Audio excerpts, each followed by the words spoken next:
Yeah, thanks for waiting. It's about 13 minutes. So yeah, I guess it will just start anytime. So yeah, today is quite a lot of students. We have 124 students actually watching this. So first, thanks for joining the virtual class, and I guess today we're until quite late. I'm so sorry. I know tomorrow you have your SPM Modern Math. So yeah, so just do not want to waste your time, so let's go into the paper. Right, so okay, so I will go to the monitor 2, and then I try to add my cell into the monitor, but just a small one. Because yeah, some student actually suggest me to do that. I hope it's not too scary to actually see me over there. So okay, see what happens. So I will add my cell at a small corner. Just do not want to distract you. Yeah, I hope it's not too distracting. So yeah, so let's have a look at the question.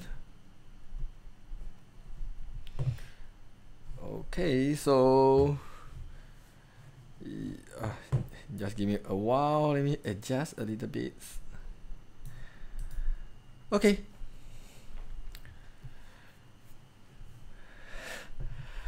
Okay, so let's, yeah, because when I'm talking, actually, yeah, you can see me. I think maybe it's better for you all to understand. I don't know if you all feel very distracting, then maybe I can remove it. Yeah, so anyways, yeah, I see a lot of students here, so I just do not want to waste your time. Let's have a look on the first paper. I mean, the second paper, section A.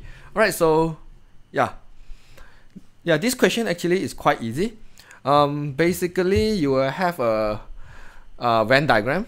Is it covered? Yeah, you have Venn diagram, and then the question asks you, the Venn diagram is in the answer space, show the set A, set B, and set C such that the universal set A union B union C on the diagram in the answer space, and ask you to shade the region. So the first, I guess this question is a bonus mark.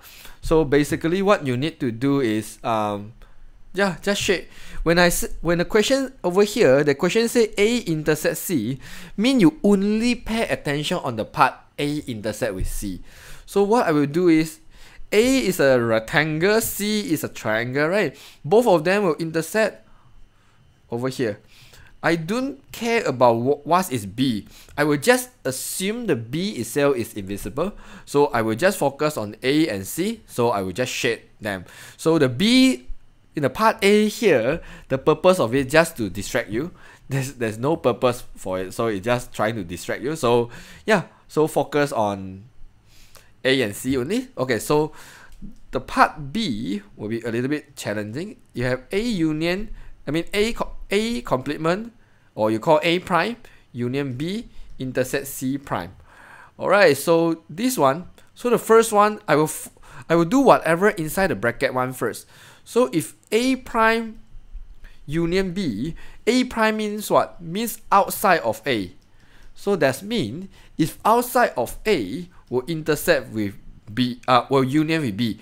Union is something very special one. Okay, if you have union, that means whatever you have to include. So union actually means everything. So that means when I have the union B, union B, so I will shade the whole B. I don't care about what is A prime. When I have union B, I shade the whole B. And A complement, A prime, I will shade everything about A prime. Okay, this is for the bracket one. But I haven't do the behind part. Intersect B prime, C prime. So if I want to intersect C prime, right? So that means you have to see whatever I shade on the green color here, which part intersect with outside of C. So outside of C is everything here, isn't it? C is a triangle. So outside of C is everything here. And you realize the intersect, the part that intersects is only here, isn't it? The outside of C, C prime, with the green color one, they only intersect at the red color, right? So what I will do is, I will erase the rest. So yeah, so this one is my final answer. So I hope you can understand this. Alright, so okay, so let's move on. Yeah, I mean in the exam better use the blue and black. Don't use a lot of color pen. Alright, so okay, so for number 2, the diagram 2 show a piece of the square cardboard PQRS. So basically you have a cardboard PQRS with the length which is 4x centimeter. So I guess this is the whole length PQRS.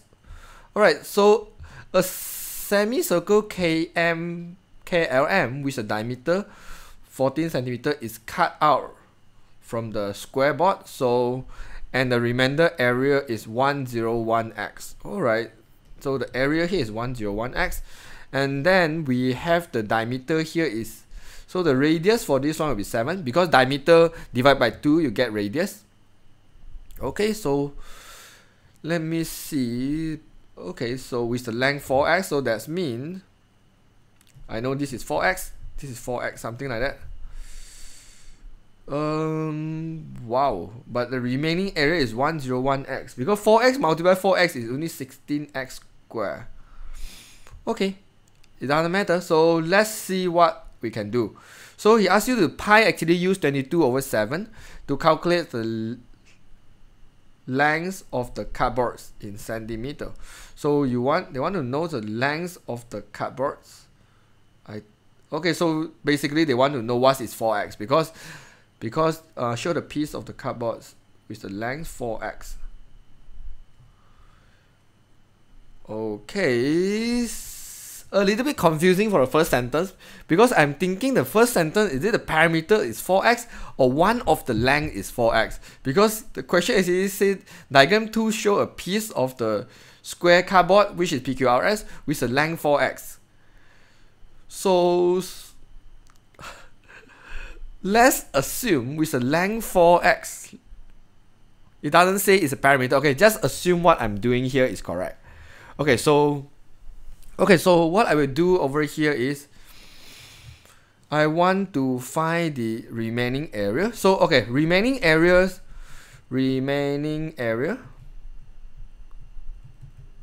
Basically, I will use a square minus the semicircle. So the square basically is 4x multiply 4x, which is 4x squared. This is a rectangle. Minus the semicircle, which will be half pi r squared. Half pi r squared. So let's see what we will get. And then the question tells us that the remaining area is 101x. Okay, so let's solve about this equation and see what happens. So we have 16x squared here. So minus this one, 7 and 7 I simplify. 2 and this one I simplify, I got 11. So 11 multiplied 7 is 77. So my 0 equals to 16x squared minus 101x minus 77. And then I'm trying to factorize this one. Definitely the number is very big. So what I will do is I will use the calculator to factorize it. So I will do the EQN thing. And then I will do 16, negative 101, and negative 77. Yeah, it's a nice number. So yeah, based on the answer, of course I know one is x minus 7, the other one will be 16x plus 11. Okay, this is a little bit cheating, but yeah, as long as you know how to use the calculator, you should be able to get the correct answer. So when we solve it, we know x basically equals to 7. Because this one x equals to negative 11 over 16, this one we will reject it. Why we will reject this answer? Because x is a length. There's not possible we will get negative value for length. So I will just take the x equals to 7. So therefore, the question asks us to find the length of the cardboard. The length of the cardboard we know actually equals to 4x, isn't it? So I will say it's 4 multiplied with 7. So it's 28. Okay, that's all. I guess if the question wants cm, I will say it's 28 cm. Alright, so I hope you actually can get the idea. Basically quite easy for this kind of question. So let's move on. Okay, simultaneous is my favorite question. Okay, so what I will do is whenever I see any fraction, I mean denominator, I don't like about the fraction thing. So in order to solve it, the faster way is I multiply 3 for every single term. So 3 multiply m is 3m. 3 multiply n over 3, 3 and 3 I simplify, I got positive n. 1 multiply 3, which is 3. And then I will use elimination method because I see actually I have 3m and 3m.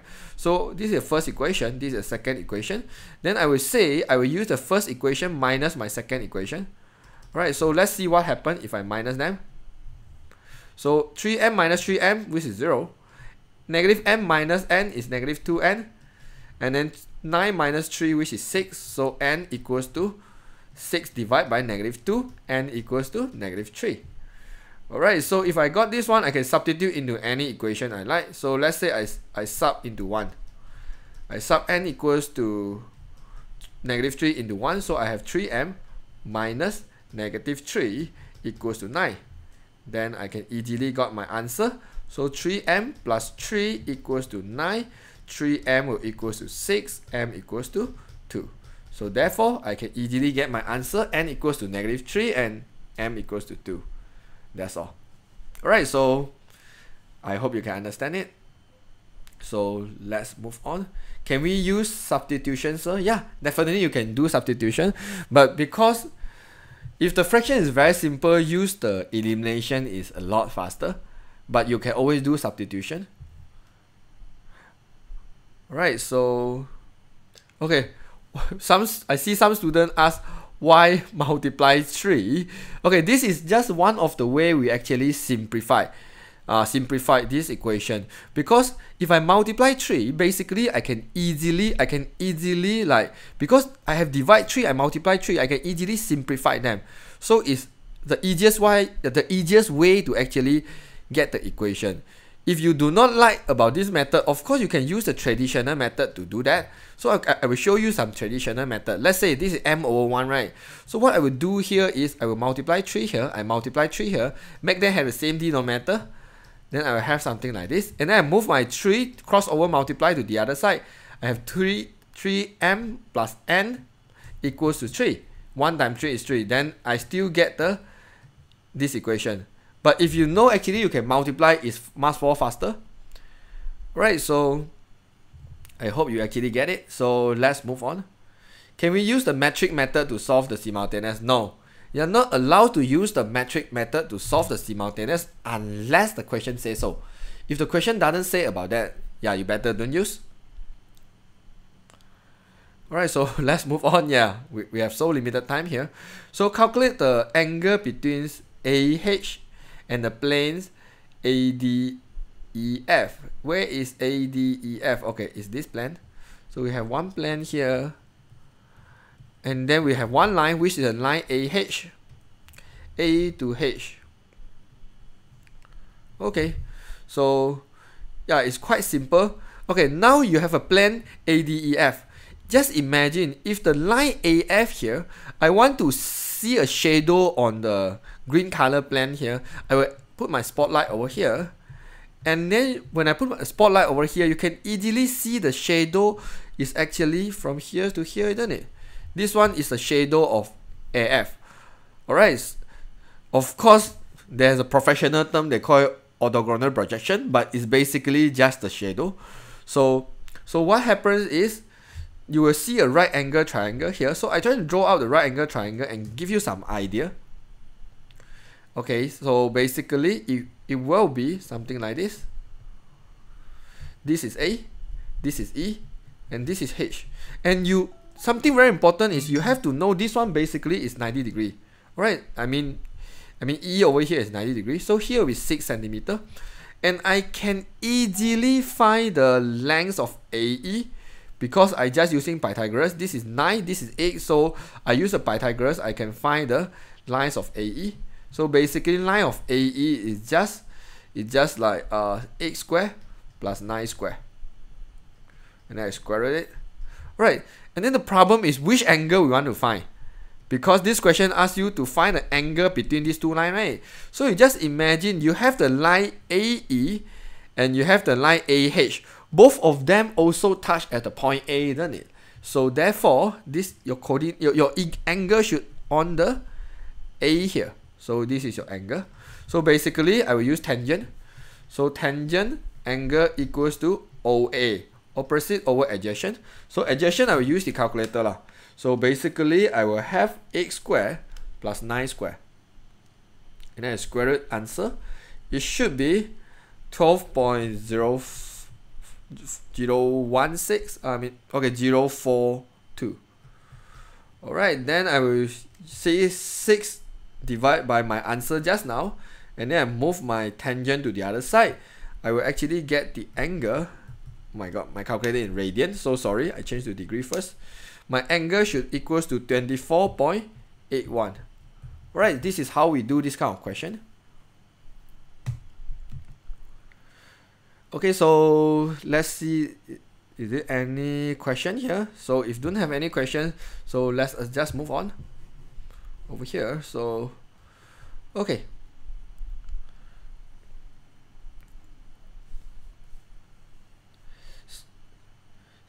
so why the angle is not AED? AED, why the angle is not AED? AED. Okay, so the first thing is, yeah, because some students ask me why the angle is not AED. The first thing is there's no D involved in the drawing here. Because the first thing is you have to be able to see a shadow line for AF which will lie on the plane ADEF. So the line will not be AD. Because of what? A to H is crossed over to the opposite corner. You just imagine you have something like cross to the opposite corner. If cross to the opposite corner, there's not possible you will take D, because D is same level with A. Okay, so this is the reason why I will get AE. And then you will need to able to form the triangle using the AE. Right, okay, some students actually get a different answer. Let me just type in my calculator again. So I might type something wrong here. 12.042. Yeah, your answer is correct, which is 26.49. Okay, so yeah, thanks for letting me know. Right, so let me move on to the next one. Okay, so diagram 5 will show a necklace with a 75 identical spherical pearl. So basically you have 75 pearl, and then each of the size of the pearl is exactly the same. So the pearl are strings to the mix a necklace without any gaps between them. So the length of the necklace is 90 centimeters. So what I will do is I want to find out what is the diameter. What is the diameter for one pearl? So what I will do is I will use the 90 centimeter divide by 70, because I have 70. Divide by 75. I have 75 pearl here, isn't it? So then I will use the calculator to do this. So 90 divided by 75 is 1.2. Right, so I have 1.2 centimeter for each of my pearl, which is the diameter here. The diameter here is 1.2 centimeter. Right, then I can easily know that my radius should be 0.6, right? Because that's diameter divided by 2. So just 0.6 centimeter. So I want to find the volume of it. So volume for sphere is 4 over 3 pi r cubed, isn't it? This is the volume for pearl. For sphere. Alright, so and then because the question says calculate the price of the necklace if the pearl price is like 15 ringgit per gram. So basically I want to know how many gram for the whole necklace. So that means I will need to find the volume of necklace. So this volume of the necklace basically is formed by the 75 pearl, right? So if I can find the one of the volume of pearl and then I multiply 75, then I can easily get the whole volume of the necklace. Alright, so yeah, so let's do it. So volume will be 4 over 3. We have the pi, which is 22 over 7, and we have the r which is 0.6. Alright, so I will just power of 3 definitely. So therefore we will actually do that by using calculator.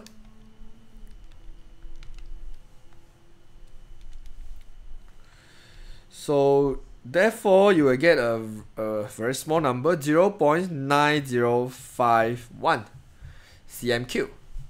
Alright, but this is one of it. So therefore I want to know the total volume. I will use the answer of this one, 9051, multiply with 75, because I have 75 per. So I will multiply 75. I will have 67 point. Okay, 77.89. Alright, this one is the cm cube. Alright, so cm cube basically will equals to gram, is not mistaken. Yeah, cm cube equals to gram, so I can say this is okay, this is 67.89 gram. But will it be too cheap? Okay, let me see. Am I doing any carrot mistake here?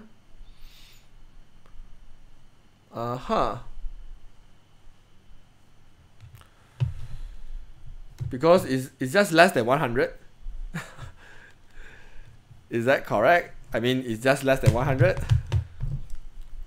Yeah, then we multiply 50, but then we can easily get the answer. But I just think, is it too cheap? Okay, let me just like go through the answer. I have the marking scheme here, definitely. And yeah, because the price here is very high.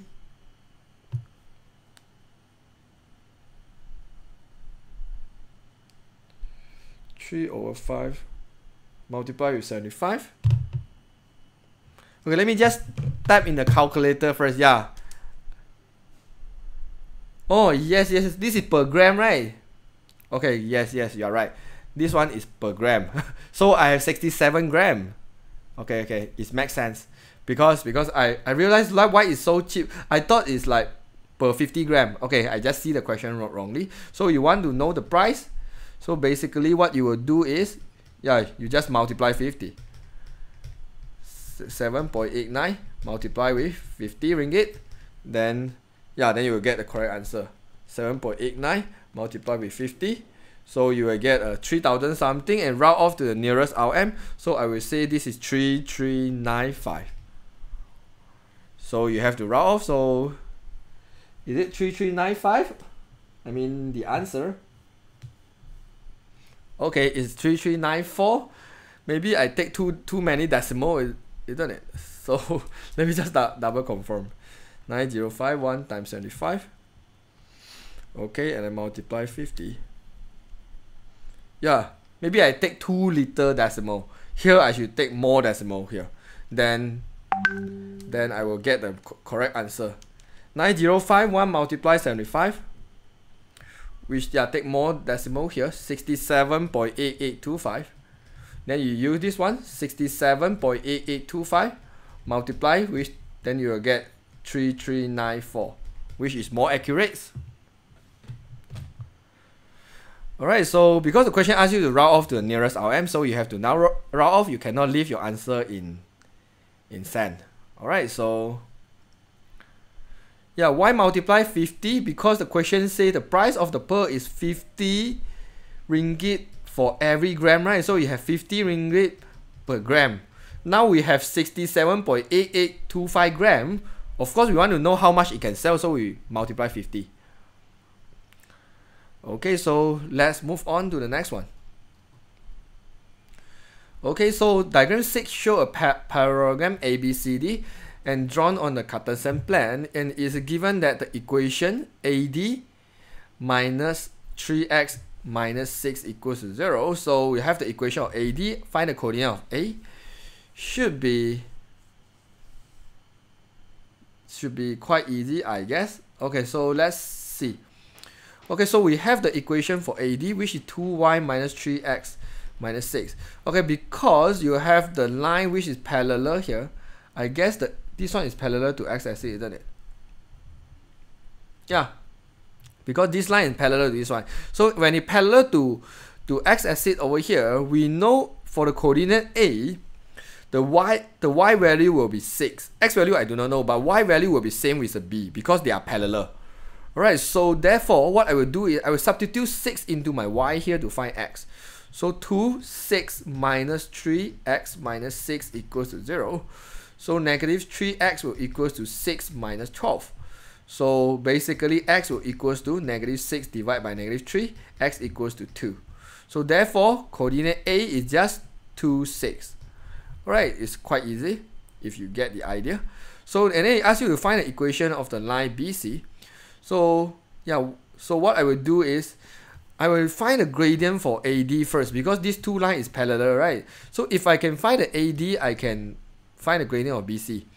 So I will rearrange this equation because it's equal to 0, right? So 2y will equals to 3x plus 6. So y will equals to 3 over 2x plus 3. So y equals to mx plus c. M is 3 over 2, right? So the m for here will be 3 over 2 also. So what I will do over here is, yeah, I will sub into the y equals to mx plus c, definitely. My m is 3 over 2, and my c, which I do not know. So I will just sub the coordinate on the line into my equation. So x will sub into the x, y will sub into the y. So therefore, I have 6 minus 15 over 2 equals to c. So this is 12 minus 15 over 2. I make them have the same denominator, right? I hope you are not lost over here. So it's -3 over 2. So therefore, I have the gradient, I have c. My equation of BC is y equals to 3 over 2x minus 3 over 2. That's all.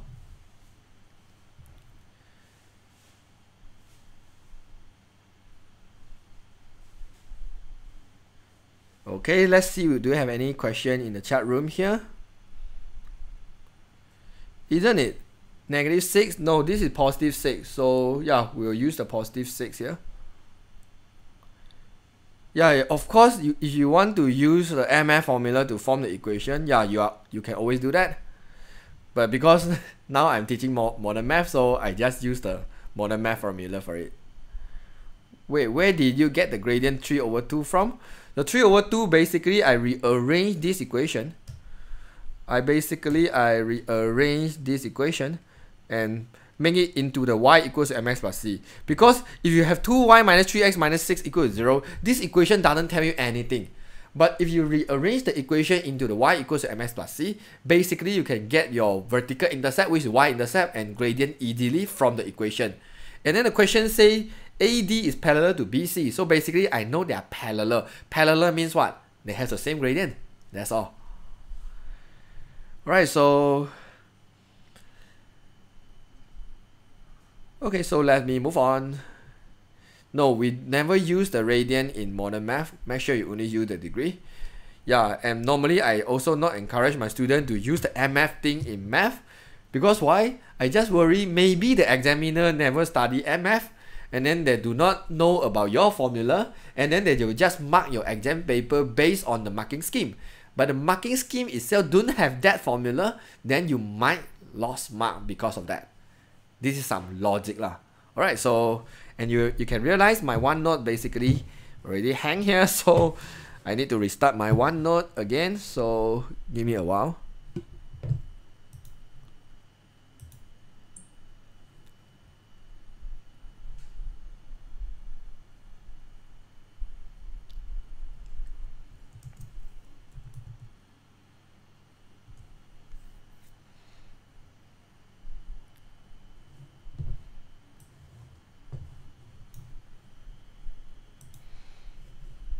Okay, let me just scroll up to the question just now.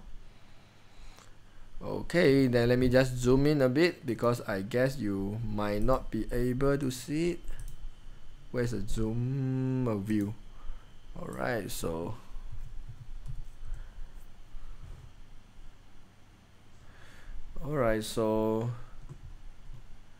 okay, back to normal. Okay, just do not want to waste time, so let's move on to the next question. Alright, so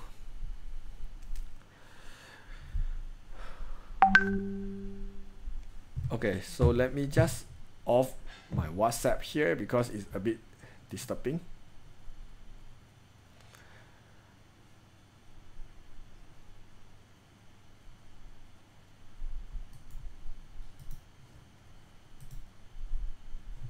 Okay, so let's have a look on the question 17 here.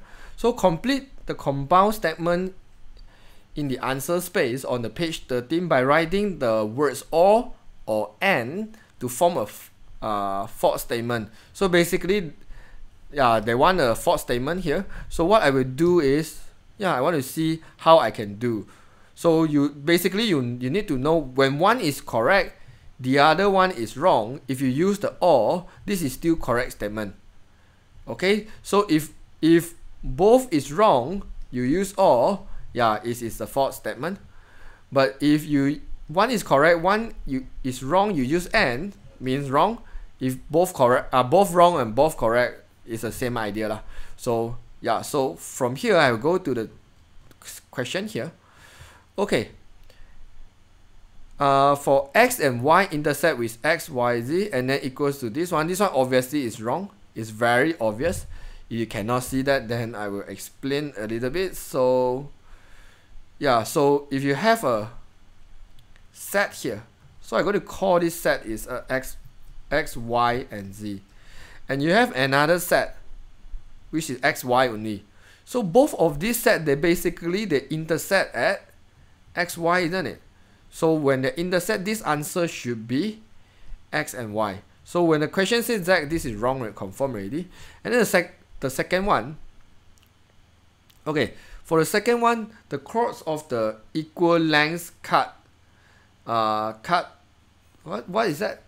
The chords of the equal lengths cut the arc of the equal length. Wow, this sentence is so confusing. Okay, let me see the chords of the, okay, what is chord first? Chord basically is circle. When you basically you will draw a line. Okay, this line actually, this line we actually call it chords. Alright, so the chords of the equal lengths will cut the arc. Okay, so we'll cut the arc of equal length. Is the question trying to tell you the length of the chord is same with the length of the arc here? Interesting, but I don't think so.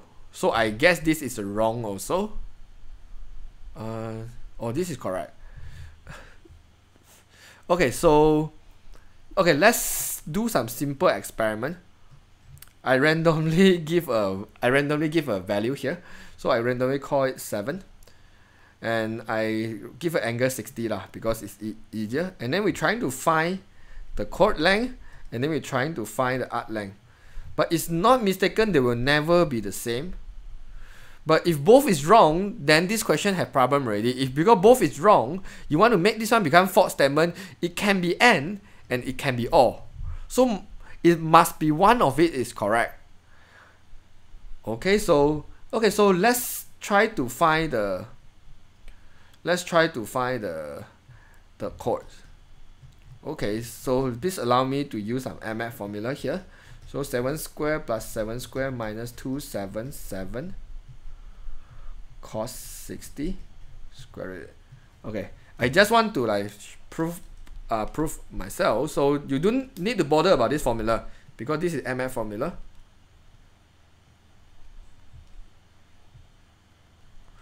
Okay, so the chord basically is 7. Okay, so let's find about arc length. 60 over 360 multiply 2 pi r.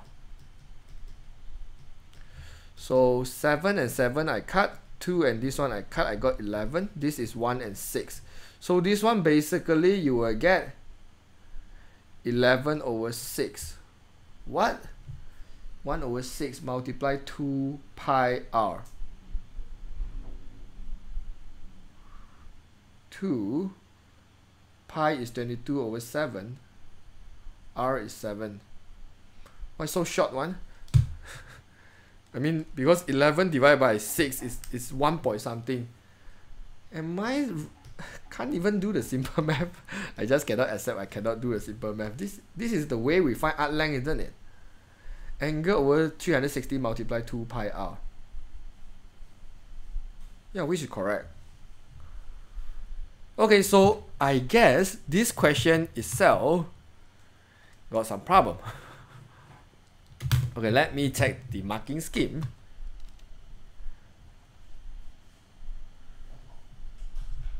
So what the marking scheme say is n.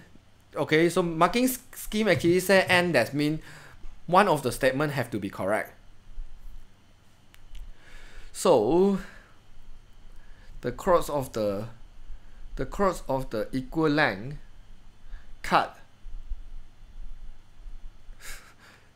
the arch of the equal length. So the keyword here is the equal. The cross of the equal length cut the arc of the equal length. I don't know, seriously. This question is a bit confusing for me. Yeah, so maybe you can go to find out and let me know. Not so 2 times 22. Oh, cannot simplify. Yes, what's wrong with me? Yes, this is multiply, right? So it should be 44 over 7. Okay? Yeah. I mean it should be 44 over 6, which is 22 over 3. Still not the same with the answer with the 7 here. Okay, so okay, let me just move on. Okay, so yeah. I'm not sure, but of course I know the principle and logic of it, but I'm not sure why. Both also sounds like fault. Maybe I don't understand the second sentence. So okay, never mind. Let me move on to the write down two implication based on the following compound statement. So W is a perfect square number if and only if the square root of W is a whole number. So this one is just very simple. You just say if W is a perfect square number. It's a perfect square number. Oops, it's blocking here. Okay, so basically you just say if W is a perfect square number, then square root of W is a whole number. Then you just flip over and then you say if the square root of W is a whole number, then W is a perfect square number. That's all. Alright, so okay, let's do about this one. C, make the general conclusion by the induction for the sequence number. So this one basically quite easy. The same number one you just copy. Whenever you see 1, 2, 3, 4, you just write n. Okay, and 1, 4, 9, 16, 1, 4, 9, 16. You know this is perfect square number. This is 1 square, this is 2 square, this is 3 square, this is 4 square. So I can call the whole thing become n square. So I will say this is 3 multiply n square. And then minus with n, where n equals to 1, 2, 3, 4. Yeah, I already turned off my WhatsApp and I'm not sure what happened to my Mac. When I trying to do the live class over here, it's just like didn't work properly. My Mac maybe is too old for it, for my MacBook to handle the live. Anyway, yeah, let's come back to the question here. Okay, so yeah, you can put n equals to 1, 2, 3, no problem. Okay, so let's move on to the next question. Matrix. Okay, if n equals to this one, have no inverse. No inverse, very easy. Whenever you see no inverse, mean AD minus BC equals to 0. Alright, because AD minus BC is the determinants of the inverse matrix. So basically, when you see no inverse, you just remember, do AD minus BC equals to 0. So yeah, so then I will do AD, which is 5, multiply with -1. Okay, A, B, C, D, just for some students who do not know, minus BC, which is 2P, equals to 0. So -5 minus 2P equals to 0. 2P, -2P equals to 5. P equals to -5 over 2. Yeah, that's all. Alright, so quite easy. Okay, number B here.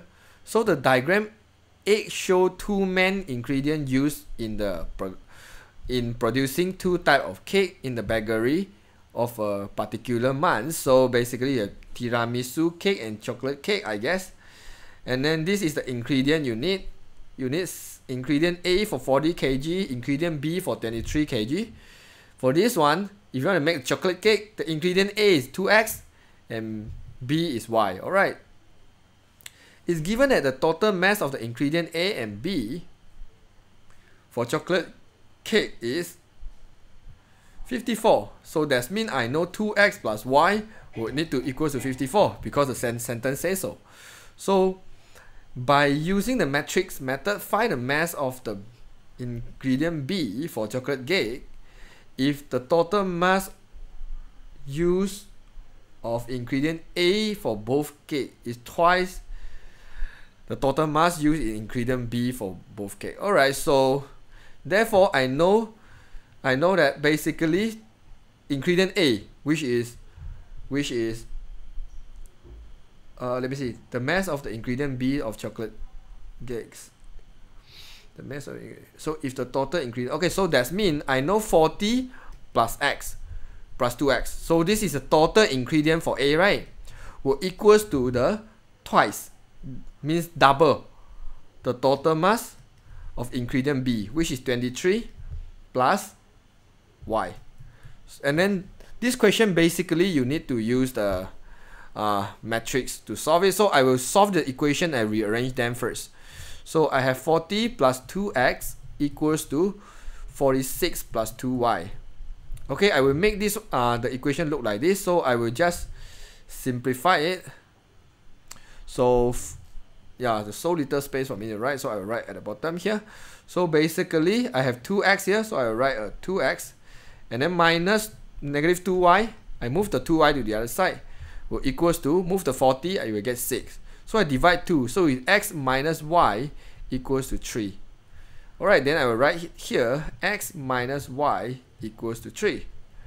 Alright, so if I got this equation, I want to make it into the matrix form. I will take down their coefficient. But do I have the inverse matrix on the top? No, right? Okay, so it doesn't matter. So I will write the coefficient, and then I will write the x and y, and then I will write the answer, which is 54 and 3. So the coefficient, that means the number at the front here. Okay, if no number means 1. So you have 2, 1, 1, negative 1. Alright, so in order to find the x and y, I will move that matrix to the other side. It becomes inverse. 1 over AD, negative 2, minus BC, minus 1. And then both of them will swap place. This one will add negative. Okay, multiply with 54 and 3. Yeah, we need to solve this one. 1 over negative 3. Okay, whenever you multiply, remember horizontal multiply with vertical. Okay, this is the idea. So negative 1 times this one, so basically you will have negative 54. And then negative 1 times this one, so you will get minus 3. So negative 1 times negative 54 plus 6. Alright, so I get negative 1 over 3. This one is negative 57. Alright, and then this one should be negative 48. Alright, then I multiply the negative 1 over 3 into the both here. I hope you can divide 3. Yeah, so therefore I solve this one. I will get my xy. If I multiply negative 1 over 3 into both, I will get 19 and 16. So therefore, my ingredient A for chocolate cake is 2x, right? So the question asks you to do what? Find the mass of the ingredient B. Find the mass of ingredient B. Okay, so basically they want to find the mass of ingredient B for chocolate cake only. So which is y? So your y will be, therefore your y will be 16 kg. That's all. Okay, so let's move on to the next one. Yeah, so basically over here you need to do something. So the first thing is you need to understand the terrible sentence. I mean, I don't like this kind of sentence. Basically, you need to answer them. So after you answer them already, then you understand them, then you actually need to form the equation. So after you form the equation, and then the next thing you need to do is you need to simplify it, and then you need to rearrange them. Make sure the x and x is aligned, and y is aligned, the equal is aligned, and the answer is aligned. Then only you can form the matrix. Okay, so yeah, so let's move on. to the next one. Okay, so let me drink a water. So tiring for this paper.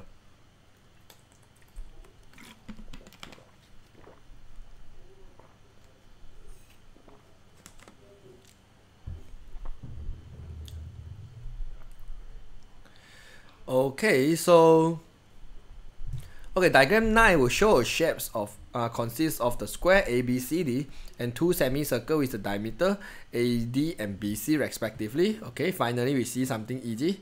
Okay, if AB equals to 140 and pi equals to 22/7, and then the question asks you to calculate the parameter of the whole diagram. Okay, so basically we need to find the parameter of the whole diagram. So what I understand is the arc of the BC plus the arc of the AD will equals to one circle. So I will just use the 2 pi r. Alright, so parameter basically here will be 140 centimeter.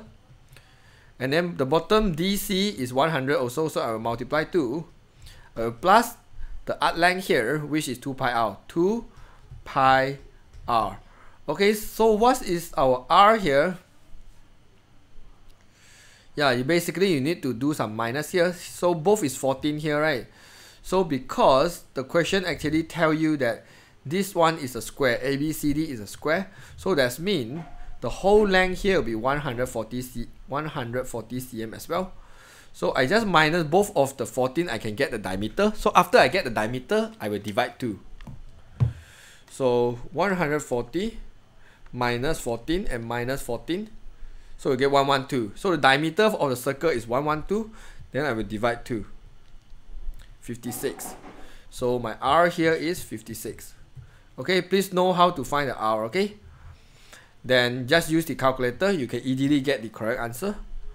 280 plus, this one you can simplify, right? It's 7 and 8. So, okay, plus 2 times 22 times 8. 632 centimeter. Alright, this is how we do this kind of question.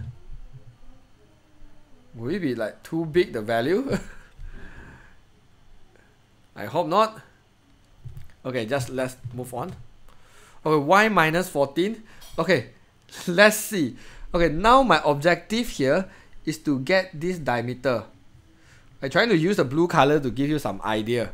So I want to find, basically I need to find this one, which is my diameter.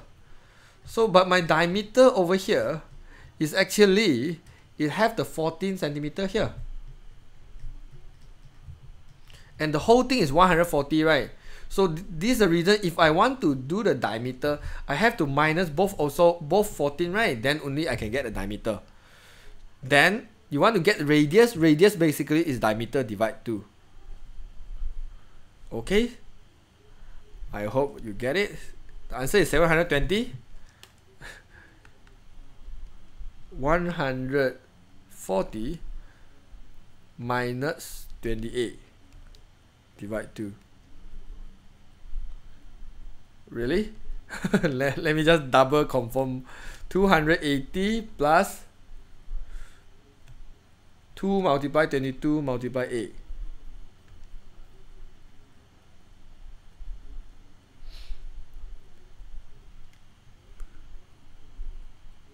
Don't need multiply 14. 220, 220, 140. Oh yeah. Y minus 14. Yeah, I got it. Because I'm focused on the diameter for the shaded region. But now we want the diameter of the whole circle, right?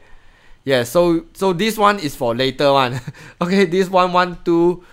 So the 112 actually is for the shaded region. Okay, so the 112 is for part B.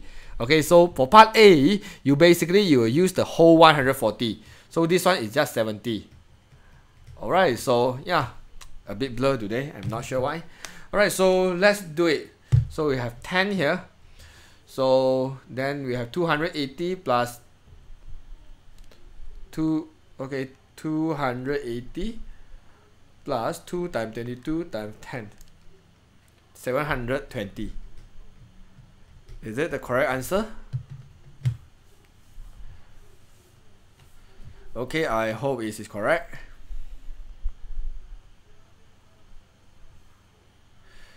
Okay, so let's move on to the part B. So they ask you to find the area of the shaded region.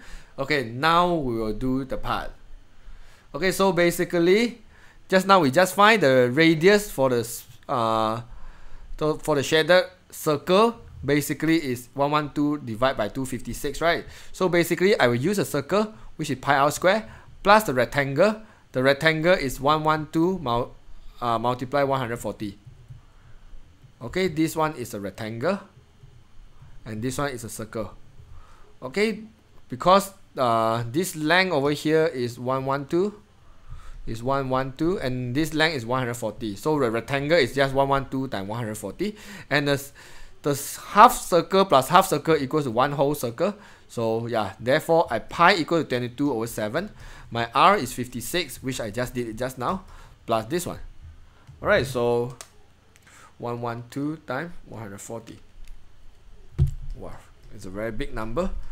Then we should be able to get the answer. Plus 22/7 multiply 56 square. So you will get 25536 centimeter square for the shaded region. Alright, so let's move on to the next one. Parameter still need to add 280, I think. Yeah, because parameter of the whole diagram, basically you need to find the whole parameter here. So definitely it includes both 140. Yeah, 2 semicircle equals to 1 cycle. So you see, I straight away do the pi r square, because normally student will do the half pi r square plus half pi r square, because you have 2 semicircle, right? But when you plus together, half plus half, you get 1. So actually you can straight away do the pi r square. Okay. So the question 1, the area of shaded region, basically the question 1, the every part of the shaded region. So what we do is we actually find the area of rectangle plus the circle. That's all. Yeah, area of square 140 multiply 140 basically is the big square here, but not the shaded region. Okay, because the shaded region, the rectangle basically different length already. This is 140, this one will be 112. If you focus on the shaded region. Okay, so let's move on. Yeah, I can't imagine now we have 280 students. Now it's 290 students actually watching this. Yeah, there's a lot of students, maybe because tomorrow is SPM.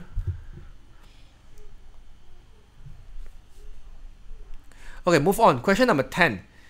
Table will show a part of the mark and the grade for the mathematics. And table 2 actually show the marks obtained by Jama and Naziri.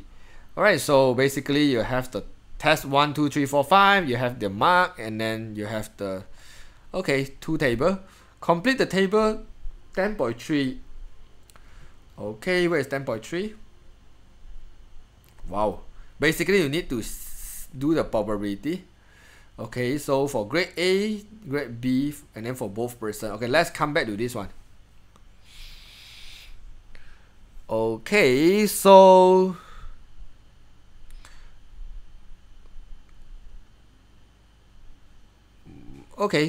A is 82. So let's see Jama have how many A here. So basically the Jama have the 1A, and then you have 2A. And then how many B here? And 1B, 2B, and 1C. Alright, so right now they ask you to find the probability of getting A. So if the probability of getting A here, so what I will do is, in order to do the probability of getting A here, what I will do is, total is 5 tests over here, right? So 5 tests over here, you get A is 2 out of 5, right? So probability of getting A basically is 2 out of 5. Probability of getting B is still 2 out of 5. But probability of getting C is 1 out of 5. Okay, so same thing to Nazri. I have 1A, 2A, 3A. So probability of getting A for Nazri over here is basically 3 out of 5. B is 2 out of 5. Alright, so I will just do this one. So this one is 2 out of 5 for B, A and B. This is 1 out of 5. So A, they have 3A, right? So it's 3 out of 5. B, they have 2B, 2 out of 5. There's no C, so it's 0. Alright, so I get that's all. And then for part B, calculate the probability the JAMA will get B, grade B, and Nazi will get grade A. So, okay, so JAMA must get A, JAMA must get B, Nazi get A. Okay, so I will focus on the B and A. So, yeah, so I will do the probability for, okay, so if JAMA will get B for JAMA and Nazi will get A. Okay, so basically I will do something like 2 over 5 multiply 3 over 5, and then I can easily get the answer for this question. So yeah, which is 6 out of 25. Alright, then we will go to the part B. Okay, so for the second part over here, JAMA and Nazi will get the different grade. Wow, this is a lot, man. Okay, so let's do, okay, so in order to do the different grade, I will come up with an idea. I will use the total, which is 1, to minus the probability they're actually getting the same grade, because it seems easier for me to think that way. So I will use the 1 to minus both of them, also will get AA, minus both of them will get the BB, and minus both of them will get the CC. Yeah, then I can get the answer, because you use the 1, which is total, to minus their same grade, then the result you get is all of them get the different grade. Alright, so let's see, probability of getting AA is here. So probability of getting this is AA, so will be 2 over 5 multiply 3 over 5. BB is here, so it will be 2 over 5 multiply 2 over 5. CC is here, which is 0, because 0 multiply everything is 0, so I just plus both of them, and then I'll use 1 to minus the answer here, so I will minus this one as well lah. So it's 1 minus, okay, 6 out of 25 minus 4 out of 25. Alright, so I will get 15 out of 25, which is 3 over 5. Is my answer correct? Yeah.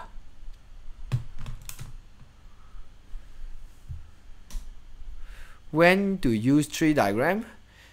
Yeah, actually this one can use tree diagram also, but then I just a bit lazy to draw out the tree diagram, but I can give you some idea lah if you want to use the tree diagram for this kind of question. So basically you will draw first person as a JAMA, and then you can draw the second person, which is the Nazi. So the JAMA, you will get A, B and C, and then this one you have A, B and C over here also, right? So you have A, B and C over here as well, and the last one you have A, B and C as well. So if you want to find both of course you have to write down their probability, which is 2 over 5, 2 over 5, 1 over 5. This is 3 over 5, 2 over 5, 0, and so on. Then if you want to find the same grade, then you use A and A lah, mean both of them get the same grade, if you need the tree diagram. If not, yeah, so let me just move on to the next one. Okay, area under the graph. This is, so for area under the graph, the first thing I always check, is it distance time or speed time? Because if this is speed time, the area actually mean distance. Okay, so yeah, I will have a 5-minute break after this question. Okay, so let's move on. So they ask you to state. Whenever you see the state, you should be very happy. This one mean no need working. Just show the answer. Okay, so state the length of the time. They want to know how long the particle move in a uniform speed. So basically it's here. So you just see this second, right? So just use the 20 minus 12, which is 8 seconds. Okay, simple, bonus 1 mark. So calculate in the rate of change. So rate of change basically is the gradient. Okay, in the last 2 seconds, that means they actually want to find the gradient. Rate of change of speed is gradient, please remember. So last 2 seconds, okay, it doesn't matter last 2 or last 4, but last 2 seconds basically is here. But you know, at the last 2 seconds or last 4 seconds, the gradient basically is the same, because it's the same line, it's the same straight lines. When same straight line, gradient will be the same. So yeah, so I will not going to do the last 2. I will just do the, because they had the same m, right? So I will use the whole thing. So the gradient, I need to have 2 coordinates. This is 20, 20, and then this one is 24, 0. Then I will use the 20 minus 0 over 20 minus 24. So the gradient is 20 over negative 4. So it's negative 5. Okay? So it's very easy. This one just negative 5, ms negative 2. Okay, the average speed basically is mean. The average speed basically is mean total distance divided by total time. And distance basically is the area under the curve. So basically I will have a trapezium, rectangle. Okay, I can say I have 2 trapezium. Or you want to trapezium plus rectangle plus triangle, you can always do that. So let's do about this trapezium, which is half a plus b. This is a, this is b. Alright, so get the idea how to get ab for trapezium. So it's 5 plus 20. Multiply the height. Height will be here. Okay, this one will be the height, which is 12. Okay, so another trapezium, the a and b change side already, because a and b will be these 2. Okay, so another one, let me change other color, which is half. My a is here, so which is my a is 8, my b is basically 12, and my height is 20. Okay, so it's 8 plus 12 multiplied with 20. Okay, this is my total distance. So therefore, I will just simplify. I get 6 here. Alright, 25 multiplied 6. I get 130. This one should be 130, isn't it? Let's use calculator. Use less of my brain. Yeah, 150. So this is the reason why we always need calculator. Okay, so this is 10. I hope I don't need calculator for this one. This one should be 200. So the total distance should be 350. So it will be 350. Total time, you just see what is the last value here, which is 24. So divide by 24. So I will use 350 divided by 24. So my average speed is 14.58 meter per second. That's all. This 5-mark question actually is quite easy. There's a negative for acceleration speed. Okay, if the question say rate of change of speed, you have to write the negative. Okay, when you don't need to write about the negative when the question say decelerate. If the question said what is the decelerate, then you have to say which is 5, because means it's just decelerate 5 ms negative 2. So when the question says rate of change of speed, normally I will add a negative for it. Okay, so yeah, we will actually break for 5 minutes, and then yeah, just rest for a while, and then we will come back after 5 minutes. Okay, so I will see you guys later.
Sorry, I mute the mic. Alright, so yeah, I see so many questions over here, so I trying to reply some of the question here. Yes, so your typing are too fast because imagine about 200 people typing at the same time. So I try to focus on some question which I can reply. My test. Still a lot of students can't hear my voice. Should be okay, right?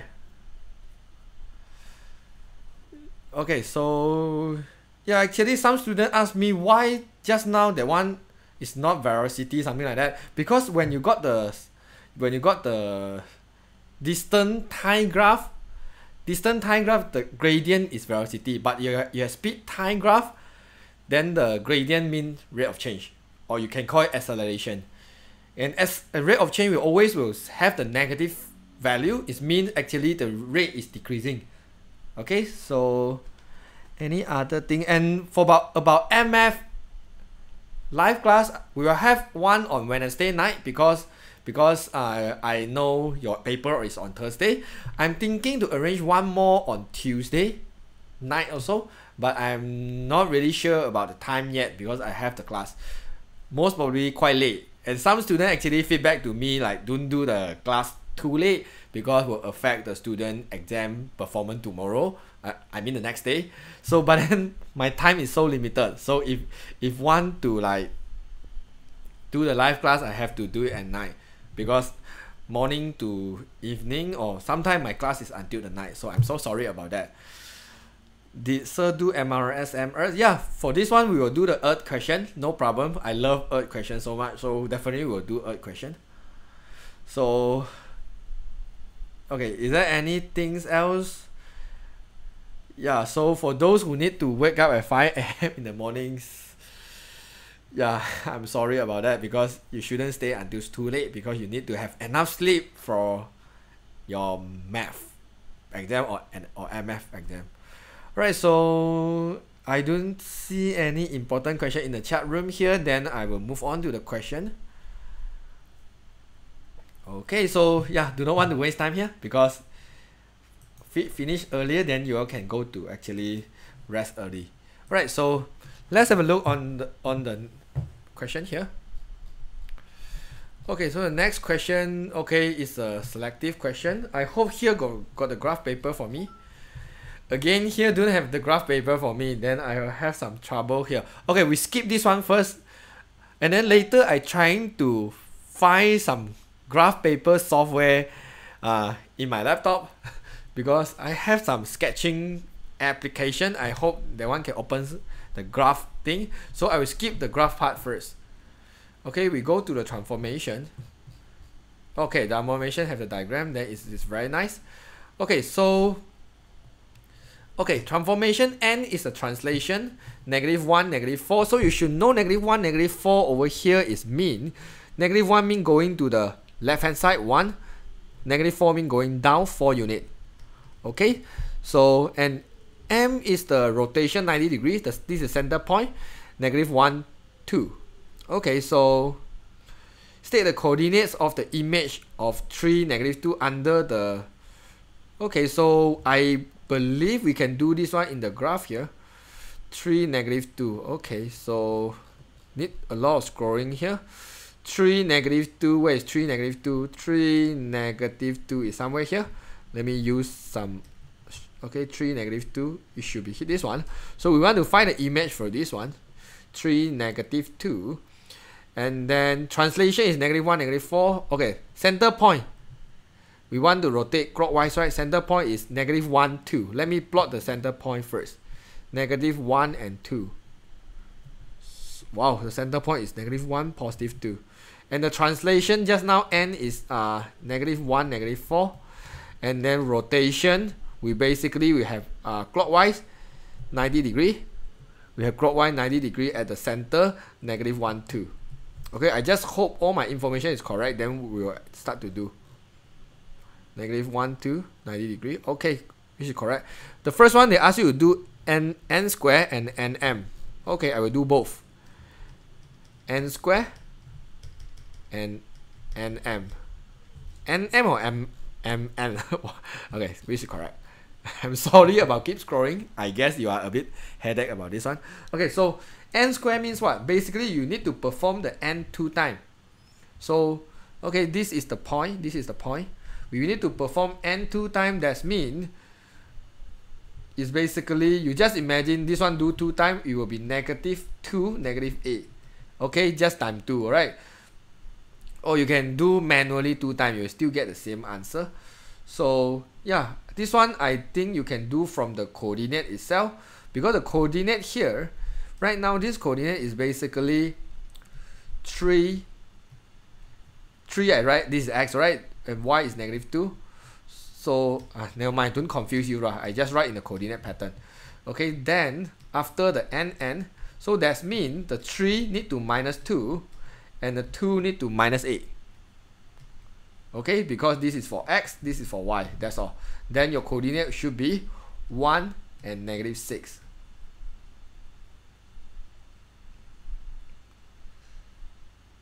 Oh, it's 3, 2 or 3, -2, sorry. It's -2, this one will be -10. Yeah. Is it 3, -2? Should be right. Yeah, 3, -2.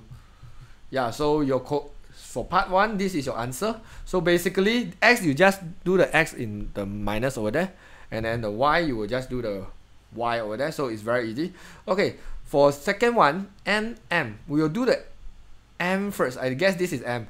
So m will be rotation 90 degree at the center. Okay, so basically we need to rotate 90 degree clockwise. So what I will do over here is, okay, I like this method. Alright, so what I will do over here is I will draw the L here. I hope you can see the L. Okay, if I have the L like this, you imagine, okay, this L, if I rotate 90 degree, what happens is this line will actually become like this, right? Okay, this is the logic. So let's say from 3 to here, basically is how many units?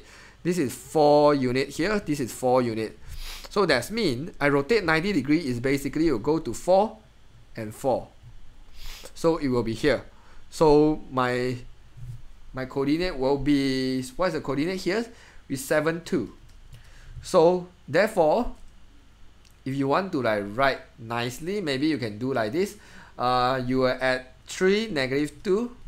So after the transformation m, you will actually go to 7, 2. Then now we will do n for translation. So basically you will do the -1. You will do the -1 and 4. Mean going back here 1, going down 4. 1, 2, 3, 4. Which is this coordinate. This coordinate which is 6, -2. So it's 6, -2. That's all.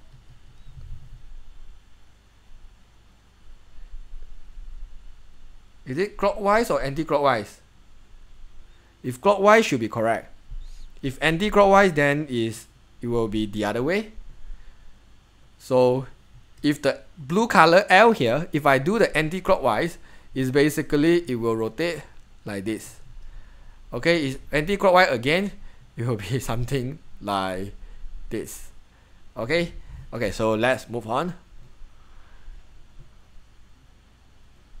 Okay, so let me erase everything here. Okay, so yeah, the KLMM is this one. KLMM is the image of ABCD. It's the image of ABCD. Okay, under the transformation U. Alright, so obviously this one is a reflection, and the reflection line is always on the middle. This one should be a reflection line. So, yep. So, okay, so I know the U is a reflection on the line. So what is the equation of this line? X equals to 1. Simple. X equals to 1. Right, then PQRS is the image of KLMN under the transformation of V. Alright, this is a bit hard. Okay, so what I will do over here is so when this one becomes smaller, I know later my skew factor will be fraction, and the pattern over here obviously is enlargement, so I will guess this is enlargement. At least I will got 1 mark by writing the word enlargement. Okay, then I need to find the skew factor. Skew factor is very easy to guess. Okay, because here is 2 unit here, isn't it? Now it become 1 unit here. 2 become 1, the skew factor will be 1 over 2. Okay, this is how we do the skew factor. The skew factor is you write the image over the length of object. The length of image over here is 1. The length of object over here is 2. So it's just 1 over 2. Okay, so at least I got something. So I know it is enlargement. V is enlargement with skew factor. With skew factor 1 over 2. Okay, but it's not yet 1 over 2 because what? Because if skew factor is 1 over 2, right, it will look very alike one. Mean the pattern, right, is actually it will have to like face the same pattern. Okay, so if like this, then it's 1 over 2. So you can see obviously it reflects already, right? So in this case, you have to add negative 1 over 2. Add the negative for it. Okay, then center point is very easy. Center point, you just connect the point to the point. Let me use some, okay, so use a red line. Okay, so the P actually is the image of K, and the S is the image of N. Okay, so you can find out when you connect the object to the image, they intersect over here, isn't it? So this one will be the center point. So the center point will be -1, -1. So at the center, -1 and -1. Okay, so yeah, just like that. It's very simple. So let's move on to the next one. Why must skew factor be negative? Okay, let me explain why it will be negative. Okay, it's a bit hard for me to explain now, but I try my best to explain to you. Okay, let's see. From the center point to the object, you see actually, okay, let's say from the center point to the point K here, you see actually he going up 3 unit, right? If I write the translation for going up 3 unit, is it 0? Is it 0, 3? 0, 3 means actually from center point to K actually move. This one is to K, yeah? Alright, so you see, now I go to P. So what I will do is, from the center point, this one, if the skew factor is half, I multiply half. What happened? You will get 0, 1.5. That means I should, from here, I should going up 1.5. My P should be here. But in fact, you realize my P actually at the bottom. So what happened is I try to multiply negative half into it. Then I will get 0, -1.5. -1.5 means going down, right? So I will from the center point going down 1.5 unit. Then I go to the P. Okay, you might not convince from first example. Let's use other coordinates. Okay, let's say I from the center point go into the N here. So you can see from center point go into N, I will go to -2 and 2, right? This is my translation, -2 and 2. So if I multiply -half into it, my translation from the center point will be 1 and -1. So that means you see 1 mean go to the right hand side, -1 mean going down. So you can see my center point, not my center point. This is how I get the image of N. Okay, this is the reason why it is -half. Okay, so when you get the skew factor is between 0 and 1, actually it becomes smaller. That means you'll get 1 over 2, 1 over 3, 1 over 4. All this value is means smaller. But in transformation, we still call it enlargement. Even if it becomes smaller, we still call it enlargement. Alright? Alright, so let's move on. Okay, given that the area PQRS is 12, calculate the area of the shaded region. PQRS is 12, the question tells you this is 12. So we know about the formula for shaded for area, right? Area of image will equals to skew factor square multiply area of object. Okay, later I will scroll down because I see actually I'm blocking it. Okay, so my area of image over here is 12 here. Skew factor is half. Square multiply area of object. Maybe I write a A here.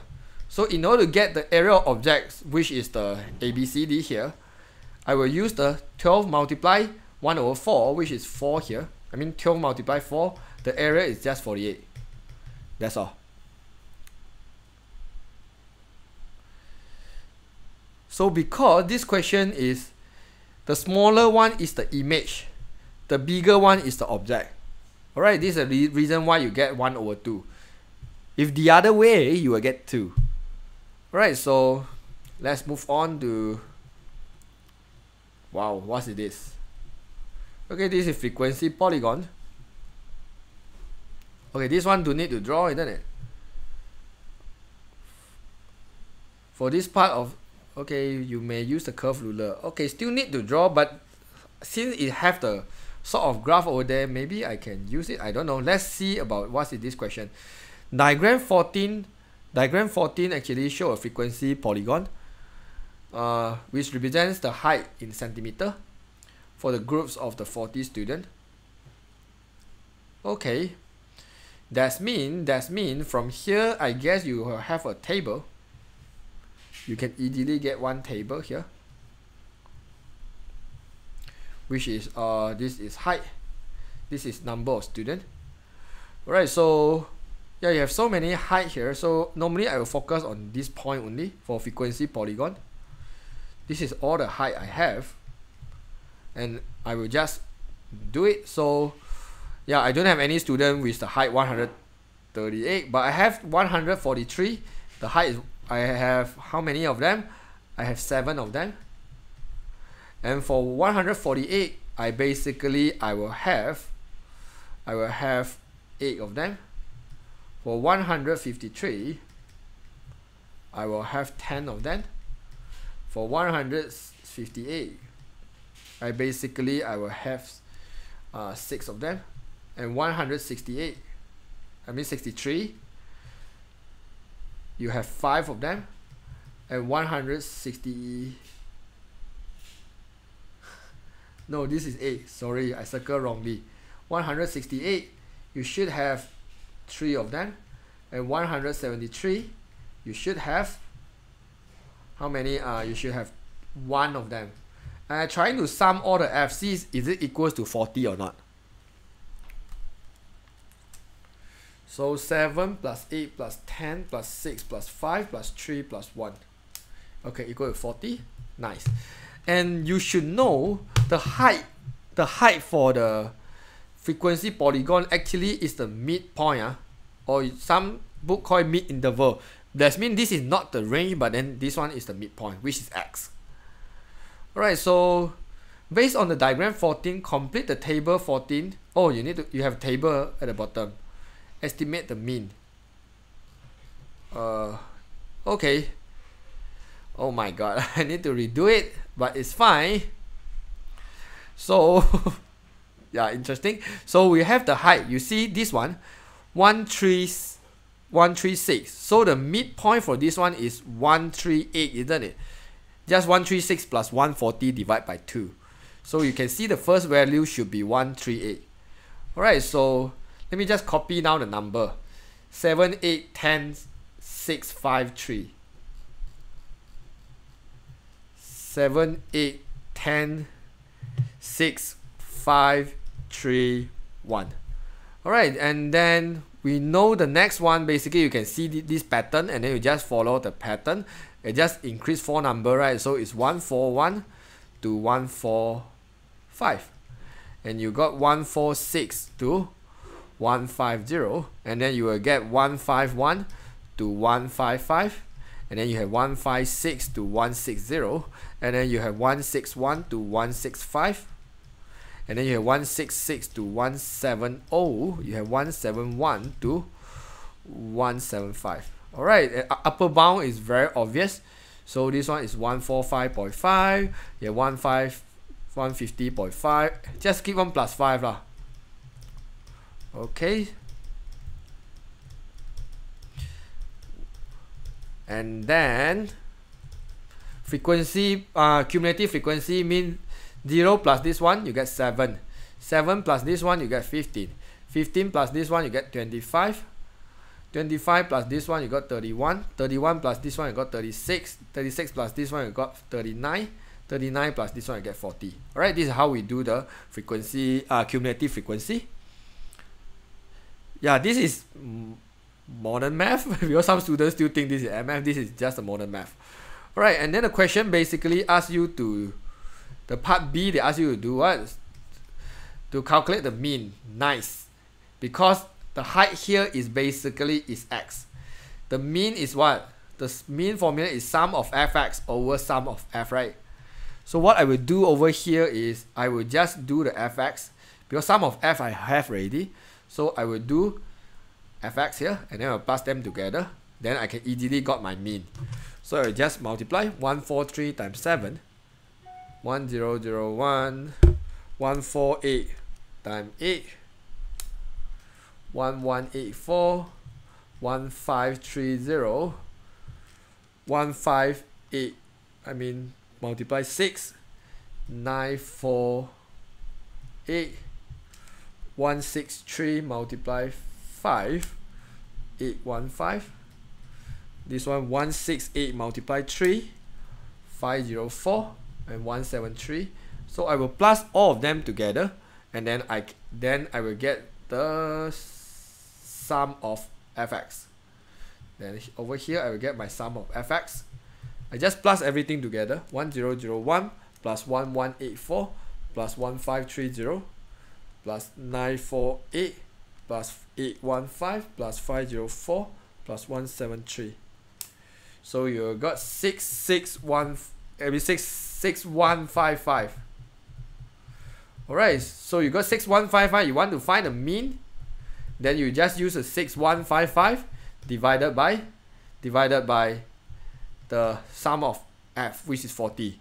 So divide by 40, you should be able to get your mean is 153.875. Okay, this is how we do the mean here. Alright, and then the ogive graph, I think you all can draw it yourself. So I will skip that one. Okay, again, you can realize it's hang again. So I will just need to restart my OneNote again. Just give me a moment.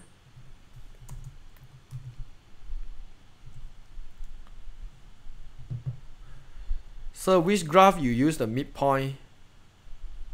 Okay, so normally you will use the midpoint is on the frequency polygon. Frequency polygon, you definitely use midpoint.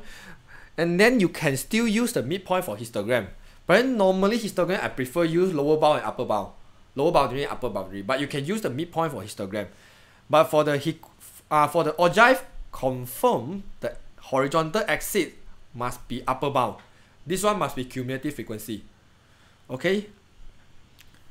How to draw the ogive? Okay, so basically, the part C over here, they ask you to draw. You just take a graph paper. And then you just do it. Because you have the table already. This is cumulative frequency. And then this is upper boundary. You have the upper bound, right? Then you just start doing it. So the upper bound, they start from 140.5 at 0. Then that's mean you can say the last number here is 140.5. Then you start from here. Then you keep on plus 5 lah. This is 145.5. You have 150.5. And then you just plot using the cumulative frequency. That means you use this one and this one only for ogive. So you have 0, 7, 15. So maybe the first one will have 7. And then the next one will have 15. Of course, you have to use the graph paper lah. Then at the end, you should be able to connect everything and look like a very nice ogive graph. So this is basically the idea. Okay, if you like to add about the zigzag thing, then you don't start from the y-axis here. Yeah, you can add the zigzag thing if you want. Then I will start my 140 here. Then I will start from here, then I drawing from like this, then I will add the zigzag from here. Because this one from 0 to 140, obviously not like 2 cm for 140, right? Because you know 2 cm here is just 5 units. So you just tell the examiner this 2 cm here is not 140. So you add the zigzag thing. Okay, so if you still do not know how to draw the ogive, I actually have the video for it. So you can go ahead to watch the video. Okay, so part C, just find the median. Median is very easy. Just now your total frequency is 40, right? The median basically means the middle one, which is 20. So what happened is, if you have the ogive graph, you move the 20 to the other side, you should get one value. Write this answer out, 1 mark. Okay? Okay, so let's move on to, okay, this one, plan one is very easy. You all do yourself. I'm not going to discuss here. So let's move on to the last one. 16. Okay, so which school are you from? Okay, I teach last time. I teaching in the international some private school, some private school. So it's two years ago. But right now, yeah, I didn't teach in any school. But then I will go to school to actually provide some training to teacher, maybe. I'm not sure yet. But anyways, let's come back to last question. Then all of you can go to rest. Alright, so let's see. So okay, so you have, so for earth question, I have one habit over here is like I will write out all the coordinates I have. So I have K. Okay, let me scroll down a little bit. I have K, L, M. Oh, just 3 city. Okay, just K, L, and M. So K, I have 45 N and 56 E. Very easy. And then KL is the diameter of the common parallel latitudes.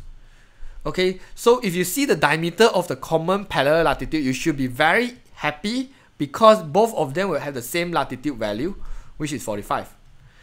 And then because they are diameter, so their longitude plus together need to be 180. So what you need to do is just use the 180 minus 56 and then change the symbol from E to W. That's all. Alright, so I guess you should get it's fine, I don't want to guess. Okay, 124. Alright, this is 124 west. Okay, this is how we do the diameter of the common parallel latitudes. Alright, and then they ask you to state the locations. Yeah, so for L, so we just did 3 mark, just like that. So this 3 mark is super easy to get. Okay, so city M. So M is basically 1,620 nautical miles due south of K. So M basically I know is basically at the south of K. And then the distance between them is 1620. Okay, the good news is if the question tell you they're due south or due north, that means they will have the same longitude. Alright, so that means because they are in the same line. You imagine if this is longitude, K is on the top, M is at the bottom. So that means they will have the same longitude. So I just copy that longitude from K, which is 56E. Alright, then what I will do is, alright, so I want to find how many angle between them. I want to find the angle between them. Alright, so for latitude, this is latitude, right? Due south. So latitude formula for distance, basically distance equals to angle multiplied 60. So I can easily get the angle by use the distance divided by 60. Alright, so I will find this one by using the angle divided by 60. I mean distance divided by 60. What am I talking? I mean, okay, distance divided by 60. 27. That means this is 27 degree. So that means if K is at the 45 north, I'm going to come down 27 degree to reach my M here. So you just use 45 divide by minus 27. Why is minus 27? Because they move opposite direction. If they want at north and he move to the north, then you plus. If at the north, then move to the south, you minus. This is common sense, right? So it's 18 north. Okay. They ask you to find the latitudes of M. Okay, just find the latitude of M. You can easily get another 3 mark. This question is super easy. Okay, so calculate the shorter distance from L to M. So you want to find the shorter distance from L to M. Let me make this one look simple a bit. 1, 2, 4 west. Okay, when the question wants shorter distance, right? Basically, the question want to move on the latitude only. So from L to M, wow. Okay, this 2 mark maybe it's not so easy. Okay, finally I need to draw an earth here. Okay, if I have an earth over here, I draw a 2D lah, because I want you to understand. Okay, so let's say this is K and this is K and this is L, because they are diameter. Here is 45 degree, and M is basically at the bottom, because M will be due south of K. So M will be directly here. This is like this. Okay, so now you want to think about the shorter distance. This is 45 degree also lah. The shorter distance is always move on the latitude. So shorter distance from L to M, basically I need to move from here, go to here. So what I will do over here is I want to know what's the total angle from here. So since just now I know that oops, M is not here, because M is just 27. Oops, shit. Okay, M is not there because M is 27 below only. So M is, okay, M will be here. Okay, this is your M. So the shorter distance is always move from here to here. Okay, because M from K is just 27. So that's mean from here to here I need to know what is the angle. Okay, so this is the angle I want to find from L to M. And luckily I have some information, because I know here is 45 degree, and then because that one is 27, the whole thing is 45. I use the 45 to minus 27. It's 18. Here is 18. And then the straight line is 180, right? So I can get this angle by using 180 minus 45 minus 18. Then I will get the answer. So it's 117. So this 2 mark question is harder than I think. So you have 117, you multiply with 60. Okay, so multiply with 60. So the shorter distance should be 7,020 nautical mile.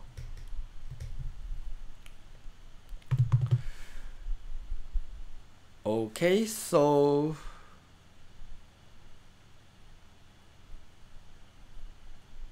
yeah, I guess it's just like that. Anyone have the answer? Is my answer correct? This is the last question, right? Yeah, which is correct. Could you write down the formula? Yeah, the formula for distance when they move on the latitude, especially for shorter distance will equals to angle multiplied with 60. Okay, this one is when they move on the north to south or south to north. If they are moving from east to west or west to east, the distance formula is angle multiplied 60 multiplied cos alpha. The alpha will be their latitude, their common latitudes. Alright, so if you don't understand, maybe you can go to check out my sphere video. I mean, I have few video about this topic. Okay, the last part. An aeroplane took off from the city L and flew due east to K, and then along the common parallel latitudes, and then due M to the city M, with an average speed of 600. Okay, luckily we have some information here. K to M no need to find, we have it 1620. So K and M solved already. Now I want to do is from K to L. Or I can say L to K. Okay, so for L to K here, let me just use the space here. So distance KL. So first thing is I want to know what is the angle between them. So it's 180. So I will multiply with 60 and then multiply with cos alpha. My alpha is their latitude, which is 45. Okay, this is how I get the distance from KL. 180 times 60 times cos 45. You will get 7636.75. Now to come out, I will plus the 1620. Okay, so therefore I will use the 1720 plus the 7636.75, which is the total distance. This one is from K to L, this one is from L to M. Okay, divided by total time will equals to my average speed, which is 600. So therefore, in order to find the time in hours, I will just use the final answer, divided by 600. It should be 15.43 hours.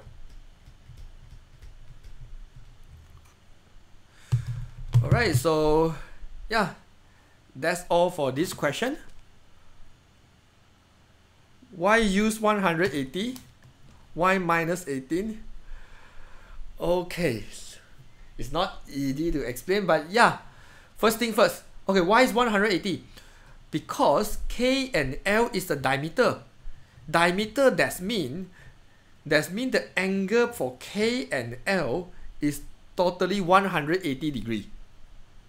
So this is the reason why they are 180. Of course, if you say, how about you want to use the longitude to find the angle? I always tell my student, if you see the symbol is not the same, you want to find the angle between, symbol is different, you plus them. So you use 56 plus 124, you get 180. If you see both of the symbol is the same, for example, EE or WW, you minus them. Then you can find the angle on between. So you want to find the angle on between, same symbol minus, different symbol plus. Okay. Okay, so why minus 18? Okay, because what? Because the angle between K and M is 27, but the angle between K to the equator is 45 here. So the angle between here is basically 18 degrees. Because I want to draw a straight line, this line I draw over here, this line actually is the equator. So this is the reason why I got the 18 here and 45 here. Then I can find the angle on between. Okay, so I guess that's all. For skill drawing, should we label? Definitely skill drawing. Okay, a lot of my students told me their school teacher tell them no need to label for skill drawing. But so far, I bought all the past year paper, module paper, their marking scheme they label. So normally I will advise my student to label. It's not too hard to label. But if until now you still do not know how to label, then you just don't label. Because as what I got from my student, because, oh, I have few students that don't label, they still got A. So I guess maybe don't need to label. So you don't label is still better than you label it wrongly. But if you are very good in labeling the skill drawing, just label everything. Okay? Because if I am the examiner, I prefer students who have label, easier for me to mark. Alright, so yeah, so for those students, if you're not sure or you don't know how to label it, then you just ignore it. So yeah, is there any tip for modern math? Okay, normally I don't believe on tips, so I don't really, even I heard actually there's a way to get tips with money, but then there's not this is not something interested me. So okay, so what I can tell you is, remember those like very important formula, and then I believe modern math do give some formula, so I guess you should very familiar with your formula list already. So those formula not in the formula list, just remember when you go into exam hall, just write down on one piece of paper, but you have to like write down properly. I mean, you don't let the examiner feel like you bring the paper in but normally the paper they give you have the letterhead one, right? You just write the formula on it then at least you still remember formula, you won't lose mark on the formula. And for those students, if you can't finish it on time, make sure you do on those questions you have confident one first. You just imagine exam is a games, and then your objective of the games is to gain as many marks as possible. So you want to get as many marks as possible. So what you need to do is you will flip through all the questions. Those questions you are very confident you will get full mark, do those questions first. Those questions when you see already you will panic, or those K-bar questions do at the last. Because like paper 2 you have so many questions, right? Because I have students that spend more than half hour in one K-bar question, end up they have 2 K-bar questions over there that spend 1 hour already. Then you still have 1 more hour for other question, which is not enough. So what you need to do over here is finish all your confident question first. Means those questions, when you see the question you know you can do it first. Those not sure, do after you finish all the questions you're confident. Those you cannot do at the last. Alright, this is some answer question technique. And rest early, definitely. And eat a light breakfast, because according to the research, if you eat something actually you're not hungry, actually your brain can function better. But don't eat until very full, because if you eat until very full, they say actually will make you feel a little bit tiring, because you have a loss of energy burning over here, I guess. So just eat a light breakfast will do, and drink some water, a little bit water, don't drink too much water before exam. Yeah. So for histogram should kekerapan untuk, okay, so for histogram and frequency polygon, the y-axis always is frequency only. Don't use cumulative frequency. Cumulative frequency is reserved for ogive. What to bring tomorrow? Okay, this one you should ask your teacher. Normally you bring calculator, bring ruler. I don't think you need compass. Just bring more pen. Yeah, make sure you have enough pen, because don't like write halfway your pen have no ink. Yeah, and bring the pencil also for drawing graph. Yeah, I guess that's all. Yeah, you bring me actually can't help. Yes, I guess all the best and good luck for you tomorrow. Yeah, please be confident. Okay, because I always tell my student, you need to bring your confidence go into exam hall, and then the student just like thinks like this is some motivation talk. Actually it's not, because confidence level is very important. Because once you're confident, you dare to answer the question. This is something very important, because I have so many students for their normal exam, right? They can do, but because they lack of confidence, they have no confidence, then they will assume they cannot do, then they do halfway, then they stop already, they move on to the next question. Because confidence actually can help you to answer the whole question. End up actually when the student come to my center, he can answer the whole question. But in the exam, because the student think that he is answering wrong already, and then he stopped there. So sometimes you need to be very confident, and especially in paper 1 A B C D, most of the students when they first circle the question is correct one, and then they go to change to the wrong question. The wrong answer, because just overthink a bit. Of course, I'm not saying those carrot mistake lah, because you find out some carrot mistake, you do the correction is good. But yes, so believe your instinct lah, because you already did so much practice. I mean, you did so much past year paper or model paper, so believe on your intuitive, mean your first sense. Mean you feel it, you feel that this is correct, then you just circle it. Okay, even though I shouldn't say like that lah. I am the math teacher, I should say everything is logic and scientific. But I don't know, sometimes I believe on my instinct also. Don't use pencil to answer, use pen. Answer pencil only for graph. Yes, I will do the MF live on Thursday. On Wednesday night. But I'm thinking to make one more on Tuesday night. I will update the information on my Facebook page. Make sure you just subscribe or you just like my Facebook page. Yes, you can, whatever writing, just use pen. Okay. So yes, so any more question? Because now almost 12 already. I guess you all need to go to rest. No, I don't think I will do paper 1. First, because I'm a little bit tiring. Second, because yeah, you all should rest early. Paper 1 normally don't need to worry so much. Even you do not know how to answer, you still can tempa. But for paper 2, you don't know, basically you need to leave it blank.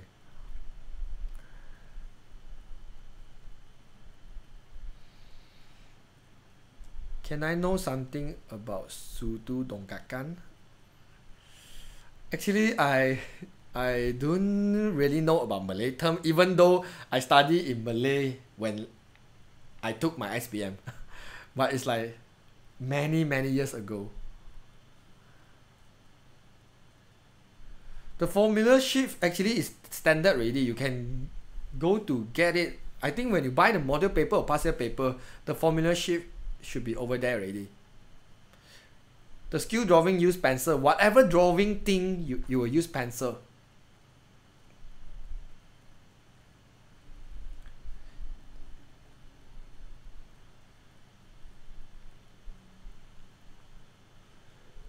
Yeah, for volume of prism basically it's very easy. You just find one of the identical areas. Sometimes it's triangle, sometimes it's trapezium. Multiply the length, then you can get the volume.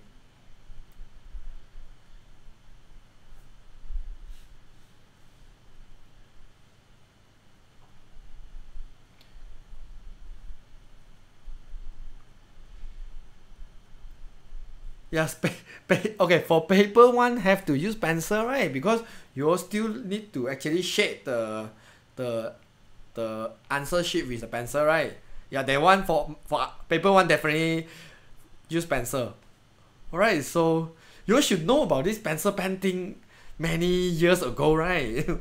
You all can't like until today only like so unsure about need to use pencil or pen. So there's any formula for transformation?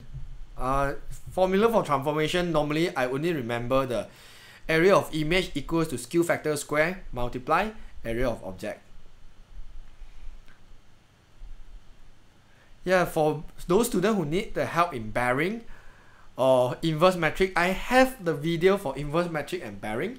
So you please go to check it out, because like suddenly you want me to cover the whole topic in like few minutes is not possible. Yes, we are stressed. So don't stress yourself, because you just think that stress doesn't help you anything at all. So don't stress yourself. Okay, I know that's not possible, like not stress at all, but trying to like minimize it. You're anxious, you're stressed, or some student even depressed, that thing will end of the world or something like that. At this moment, don't let your negative emotion to affect you. Yeah, so just listen to some relaxed music, happy music. Actually will make you feel happy. If you're really stressed, maybe you can eat some vitamin C and drink some water, because when you're too stressed, your immune system will go down and you easy to get flu or get headache, or you get fever or something like that. So just make sure you eat more vitamin C. Yeah, I always like to listen music, but when I do the math that time, I need to complete silent then I can do very fast. Can you teach A-level math? Okay, A-level, because A-level there's so many paper. Last time my student from Taylor, actually they took like pure math 1, 2, 3, mechanic 1 and statistics 1, which is 5 paper. but I kind of can handle about 3 paper like that. I myself still learning A level, so a lot of students think that my math is like super good. Actually, my math is like so only. Yeah, I'm still learning a lot of new knowledge in math.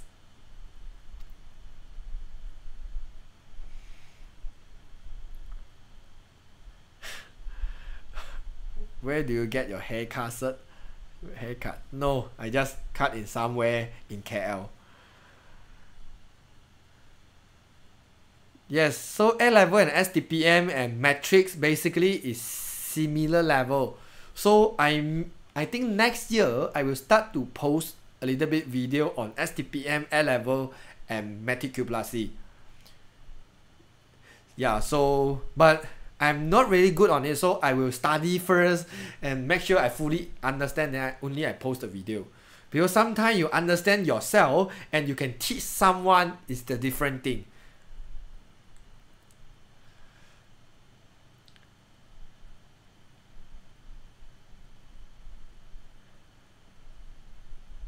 So for probability, yeah, student asked me about 2 card without replacement. So basically without replacement, right, mean the first card is still remain the same, but the second card, the total you need to -1 and the number of card you need to -1. For example, you have 5 red, total you have 10, right? First time you choose red is 5/10. The second time you choose red, because you choose 1 red already, left 4. Total only left 9. So you multiply 4/9, something like that lah. This is without replacement.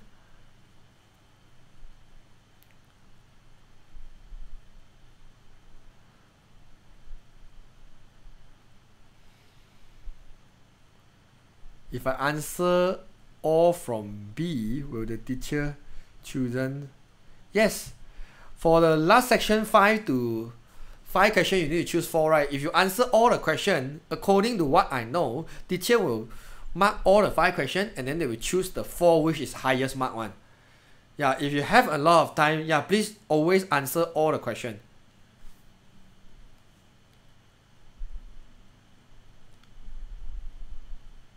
Yeah, for plan and elevation, the tips. Okay, the only one tips is something like this. If now I have a calculator and then I have a pen hidden at the back of the calculator, so when I draw from this direction, I will draw a dotted line for it. Remember, it's a dotted line because if you're viewing from here, you cannot directly see this pen, right? But you know there's a pen at the back here, so you draw a dotted line for it. But except this, you always need to do the full line.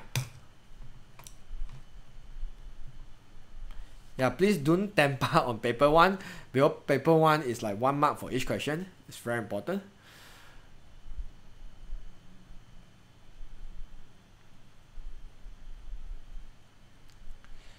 Yeah, so yeah, if though you need help on certain topic, no matter probability, transformation or other thing, just go to watch my video now since you still have a little bit time.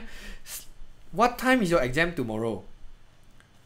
You just make sure you at least you sleep 5 hours, then will be good.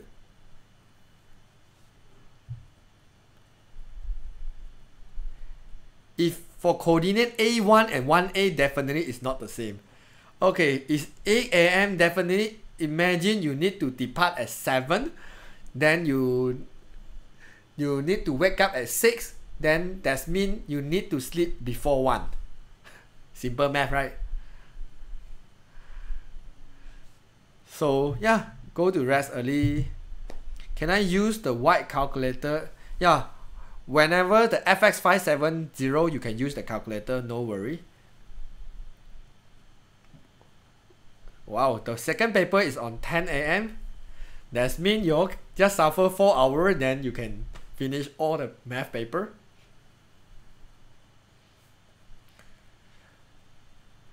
I'm not sure is it all calculator can use in SPM, but because I teach Cambridge IGCSE, they actually reject the Canon version. Do you see some students actually bring the Canon calculator? I'm not sure why my students say the examiner don't allow him to actually bring the Canon calculator go into it.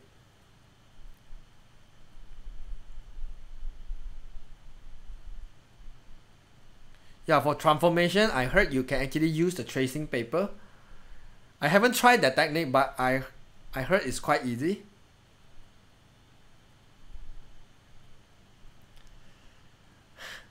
I don't have any tips for math, I'm sorry. So what you can do is, yeah, you should actually study all the chapter. Yeah, I don't get any tips.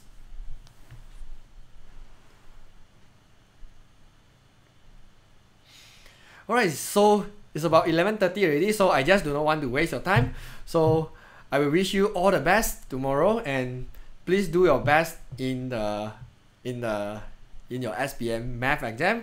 If you finish already and you find that you want to help your junior, please go to join my y=mx+c Facebook group, because a lot of students actually asking questions there. If you are really good in modern math or MF, yeah, and then after you graduate, you go to university or you go to A level or whatsoever, please go to join the group, and I really hope you can help your junior.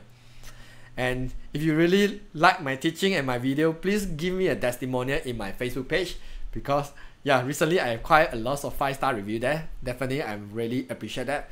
So yeah, please go to give me a testimonial over there. I will really appreciate that. Okay, so you just okay. So what course you take? Yeah, I'm graduate from psychology.